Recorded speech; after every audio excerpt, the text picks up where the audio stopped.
I'm not gonna lie to you, Wakanda Forever is looking a little bit shaky. I'll admit we haven't seen anything, but all the stuff leading up to it is making me a little scared.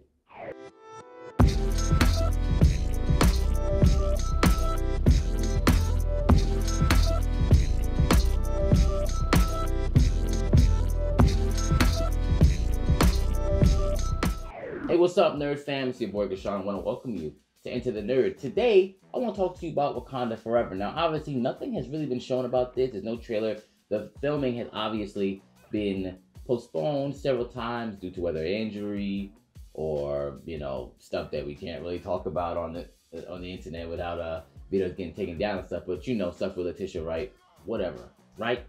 Now, this makes me a little worried for it because there are a lot of things surrounding this film that really have nothing to do with just the characters that they're supposed to be portraying, but almost what the implications of making this film and who's casting who or who's not being casted and what does it really mean for anything but the character, really just how fans feel about it and what the character means to them versus what the character Black Panther, which is obviously this is a sequel to the Black Panther film, what that character truly means to the overall Marvel universe. That's something that I feel like is being missed here. So who's gonna be in this movie? Now obviously the passing of the late great Chadwick Boseman makes Black Panther or T'Challa a very complicated matter for a lot of people. A lot of people, we'll just get that out the way right now. A lot of people want him to be recasted. Some people who don't. The people who don't feel like, oh man, he made the role his own. It's disrespectful to recast him, or at least so soon. And some people are just like, you know what? He would want the character to go on. It is what it is. Let's do it. But let's just be honest. Regardless of whether he wanted to or not, the character predates him. Like, it's not like he created the character. The character belonged to a comic book universe, which is what this movie is being adapted from. So let's just pay attention to that factually. So the character is still important. You cannot just omit the character, even right now, currently in comics. Now, has that character disappeared for a little bit and had the role of Black Panther passed on to his sister Shuri for a bit? Sure, but he was not dead. He was pretty much just in a coma, right? And she was also very different. She was not who she is in the film, like just a genius who can't really fight. Like in the comic, Shuri is actually a character who almost expected the throne to go to her because she was like fierce, just like T'Challa had leadership skills, but just younger. I mean, she was even going to fight her uncle for it at some point when T'Challa was in his pilgrimage. But that's just kind of comic book stuff. And I'm guessing they're gonna lean on some of this here because Disney seems to be very, very nervous about upsetting a subset of fans who are just like, please don't recast him, please. And it's like, okay, I get it, but people are gonna watch this film regardless of whether you recast him or not. They really are. They're gonna watch this film. However, if you recast him, more people are gonna watch the film. But if you try to just omit Black Panther immediately, you are gonna take a hit. You are, because it's still called Black Panther: Wakanda Forever. Now, can other people be in the role? According to the source, it's gotta be, usually it's a male member of the family. Now you have Shuri, she's in it, but she gave it back.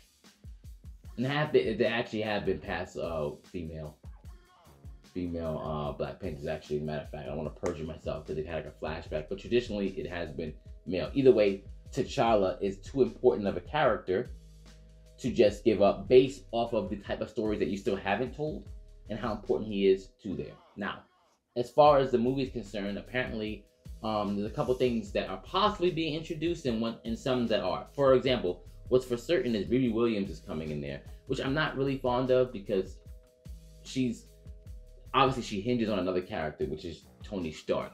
And the way that Spider-Man has been built up, he's also hinged on that. So it's like two different characters that hinge on one character in two different ways.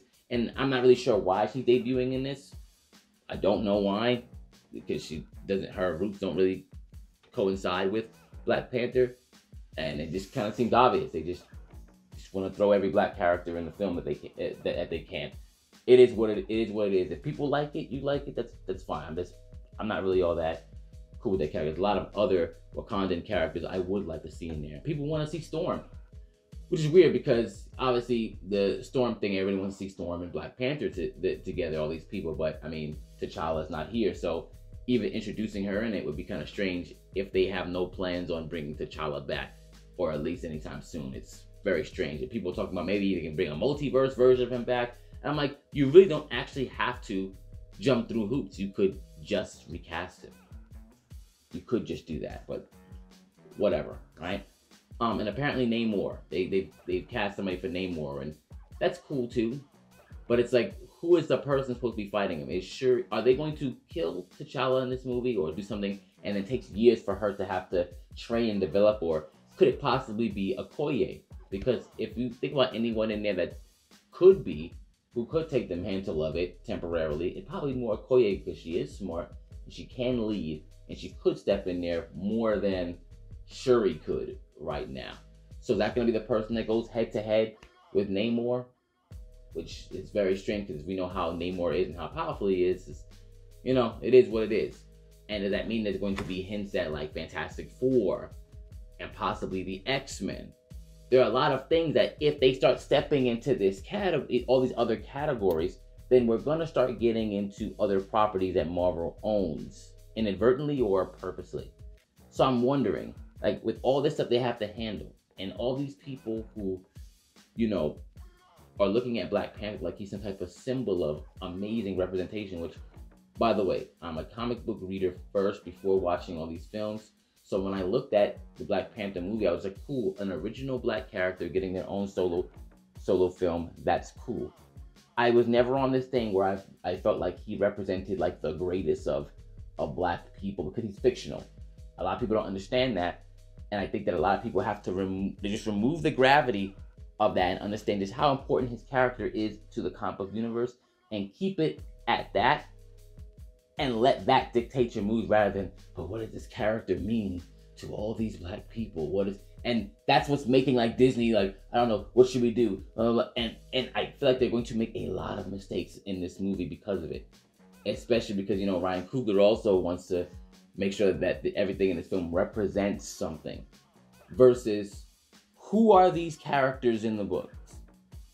Bring them to life and adapt storylines. Not just what you want to see or what these people who have never picked up a comic book want to see. Let's just stop doing that. They're going to watch it anyway. That's just, you know, my thoughts on this. I think it's gonna, I think their heart might be in the right place, but the way they're getting it, or maybe their hearts aren't in the right place. Who knows? Who knows? It just seems strange to me about what's happening here. Let me know. Do you think Wakanda Forever is gonna be amazing?